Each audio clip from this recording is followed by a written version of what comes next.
Hello everyone, Twana Michelle here, Narcissistic Abuse Recovery Coach and Mental Health Therapist. And today I'm going to answer a question that I get quite often. And that question is, will I ever truly heal from narcissistic abuse? Will I ever completely heal from my trauma so that I am 100% over it, it does not bother me anymore, and I am completely able to go on with my life? So the answer to that is, it kind of just depends. And I'll tell you the reason, okay? For one, if you have suffered significant trauma with anyone in any relationship or just from any traumatic event, then you likely had trauma symptoms, okay? Whether or not those trauma symptoms turned into post-traumatic stress disorder really does matter. It makes a difference.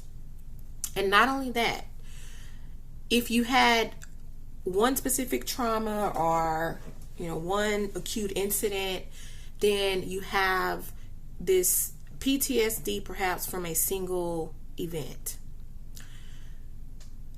But if you had multiple traumatic events that you experienced, if you had ongoing trauma and abuse in relationships, similar to what we have with narcissists, then you may have CPTSD, which is complex post-traumatic stress disorder. In the current DSM, which is the diagnostic manual that we mental health professionals use to diagnose, CPTSD is not in there. So PTSD is the only actual clinical diagnosis that you will be diagnosed with from trauma.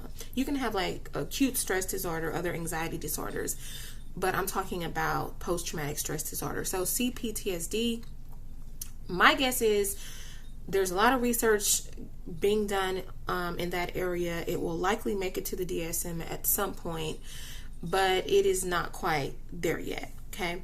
So there have been several revisions and additions, and I'm not going to get into all that. But it is real, and it does exist, okay? Just because the research and the clinical community has not made this a formal diagnosis does not mean it is not real. It has a certain set of behaviors and thoughts and perceptions and symptoms that are very consistent for most folks who experience repeated trauma in interpersonal relationships. So CPTSD typically refers to trauma you experience with people in relationships, and then post-traumatic stress disorder could be trauma from anything, and it could also be trauma from a relationship as well. But I'm saying that to say, I'm not trying to get too clinical and all that stuff. I'm saying that because that matters, okay? If you have suffered a single acute traumatic event and you got to help right away, or you had a good support system and you processed that, or for whatever reason you just did not go on to develop PTSD, then you can very well completely 100% heal from that trauma, and maybe it never comes back up for you again, okay? That can happen. That's rare with narcissistic abuse because you're experiencing ongoing abuse, ongoing trauma. But I wanted to put that out there because I know there are some folks who have these single acute traumatic events and they recover from them. Let's say you were with a narcissist and for whatever reason you saw the red flags, you got out of there early, and maybe there was like one thing that happened that you would consider abusive, but you got out of there. You either got some help early and never developed PTSD, or maybe you did develop PTSD and you got whatever therapy and help that you needed and you were fine. But the majority of us have been with narcissist or another toxic individual. It doesn't just have to be a narcissist. It could be someone who is just abusive and they don't have a narcissistic personality disorder. It could be someone with another type of personality disorder, maybe a borderline personality, maybe someone with untreated addiction, untreated mental illness. These people can be abusive as well. But if you are in a relationship with any of these people and there is abuse, there is repeated abuse, you are likely going to develop trauma symptoms. Everyone does not go on to develop symptoms of post-traumatic stress disorder, but because we tend to stay in those relationships for quite a while, they're complicated, many reasons, it's hard to get out of them. But because that happens, we typically go on to develop a post-traumatic stress disorder, and not just an acute post-traumatic stress disorder, but a complex post-traumatic stress disorder. And this happens because there have been repeated acts of abuse that we didn't even have time to process. We didn't even have time to get help because, for one, we were still in that relationship and it was happening over and over, and it took so long before we even realized that we were the victim of abuse. Because if it's not actual physical abuse, sometimes people don't necessarily really see it for what it is. Emotional abuse, we tend to question it. There's some gaslighting going on, so you tend to blame yourself and doubt yourself and question yourself. So by the time you realize that you are in an abusive relationship, you have been there for a while and you have experienced this repeatedly.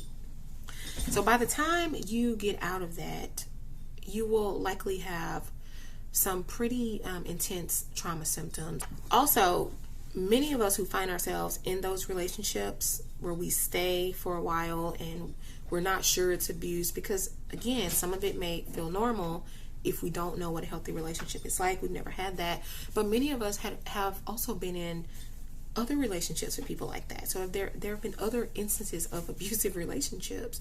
There may have been even some abuse or neglect or abandonment or just chaos and dysfunction that was very scary in your family of origin. So you may have multiple relationships. You may have had multiple relationships where you may have been the victim of harm, intentional or not.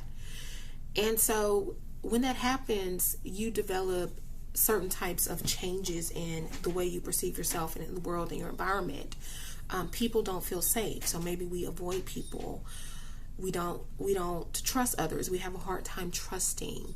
We have difficulty managing our emotions. We may have emotional dysregulation. You tend to have a low sense of self-worth and self-esteem.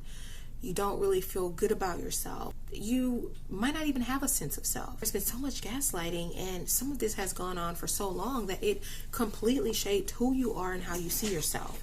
So you may not even have a sense of self.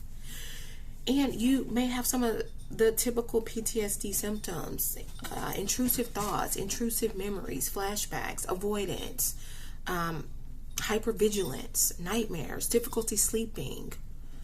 All of those things occur because we have the PTSD kind of fight or flight symptoms that we're stuck in, but then you also have the component of misconceptions about relationships, about people, and about ourselves because of the relational trauma that we experience. Do we heal from that is the question. You have had multiple relationships where there was abuse, then you can definitely get some help, okay, so that you are significantly less impacted by that. But the problem with that is relationships become the war zone, because relationships is where you were harmed. Relationships is where the abuse occurred.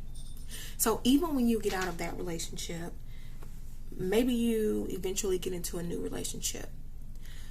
Maybe you have non-romantic relationships, right? You have friendships, you have relationships with family members, you have relationships with kids if you have kids, or with coworkers, or whatever.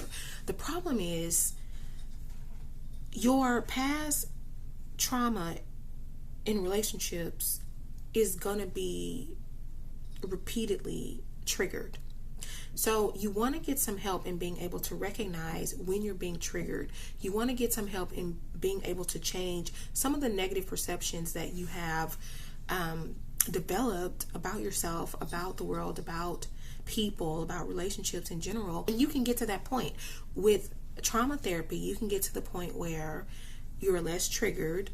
You have remarkably changed your perceptions about feeling unsafe in the world. You have improved your sense of self-worth and your sense of self-esteem. You have regulated your emotions. You have gotten a sense of control back over your life. And you may even be forming new connections and healthier relationships. But because you experience like extensive repeated abuse with people, it sometimes is going to come back to you.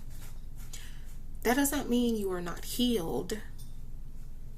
That means you are always on the healing journey.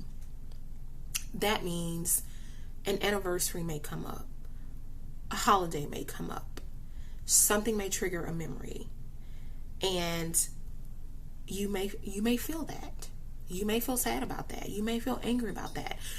But the thing is, once you get the help and you are healing and you have made a significant progress in your healing journey, then you will be less impacted by that. So whereas maybe before, when you were triggered, your whole day was ruined, maybe you had a total meltdown, a huge setback, you couldn't function. Once you've sort of healed from that trauma, when you are triggered, you feel something emotionally, but it doesn't completely set you back. You're able to function. So healing from complex PTSD or repeated trauma, repeated interpersonal traumas, basically means you get better. But that doesn't mean it completely goes away. Think of it as grief, because that's a lot of what trauma healing and trauma recovery about is grief work, because we lost so much, right? We lost our sense of safety. We lost our sense of self. We lost meaningful relationships. We experienced betrayal, so we lost an ability to trust. So we have grieved. If you have grieved the loss of someone that you love, then you understand what I'm talking about. You get to a place where it doesn't bother you as much, right? And you kind of go on and you get better, you feel better. But the loss, the grief, it gets triggered.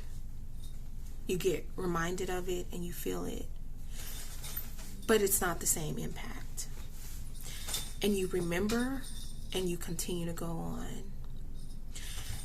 You honor your grief, you feel what you need to feel, and you keep moving forward. And that's kind of what trauma healing from narcissistic abuse looks like. So I saw a quote that said, it was on Instagram, and it said, you don't forgive and forget, you remember and you recover. And I don't remember who it was by, but I thought, it just really resonated with me. And it made me think about this question that I am asked repeatedly. Many people want to know, am I just going to get over this? Am I going to forget it? Am I just going to heal and just move on? Well, it depends, right? It depends on what you experienced. But if you were the victim of repeated harm in a relationship, it doesn't just go away. And it comes back, okay? But it does not come back with the same impact. So it's important to understand that your healing journey is a process, because even as you heal from the events that happened and you process and integrate that, you still have a lot of work to do on yourself that is kind of ongoing, because the journey of self-love and self-worth is a forever journey when you have struggled with that, when that was taken away from you, because it's so easily to fall back into those patterns. Remember that trauma, that repeated abuse has shaped our belief system. And for many of us, early in our lives, and we've had these beliefs our whole lives. So, because that has been so ingrained in us, we can easily fall back into those thought patterns. We can easily fall back into that belief system. We can easily fall back into those behaviors. We can easily fall back into those relationships. So you have to keep doing the work on yourself. You have to remember and recover. And I wish I knew who posted this quote. If any of you saw it, if any of you know it, put in the comment section down below. It's not my quote. I don't want to take credit for it. But I thought it was completely accurate, so I wanted to mention that in this video. But let me know what you guys think about this topic. Do you think that you have completely healed from your narcissistic abuse, or do you feel that it is kind of a journey and there are ups and downs in the journey, and even when you get to a place where it's mostly good, sometimes it comes back? I can say for me that happens. I've been on a healing journey for many years now, and I consider myself, I say mostly completely healed, but always doing the work, if that makes sense. I get triggered sometimes and I notice it, and I do something that kind of pulls me out of that mindset, something physical, something creative, something that helps me emotionally process. Those have been lifesavers for me. But anyway, let me know what you think in the comment section down below. Like this video if you like it, give it a thumbs up, share it out with others who you think may benefit. And if you have not subscribed to this channel, what are you waiting on? I'd love to have you be a part of this community. And that is it. Thank you guys so much for watching. Until next time, take care. Bye.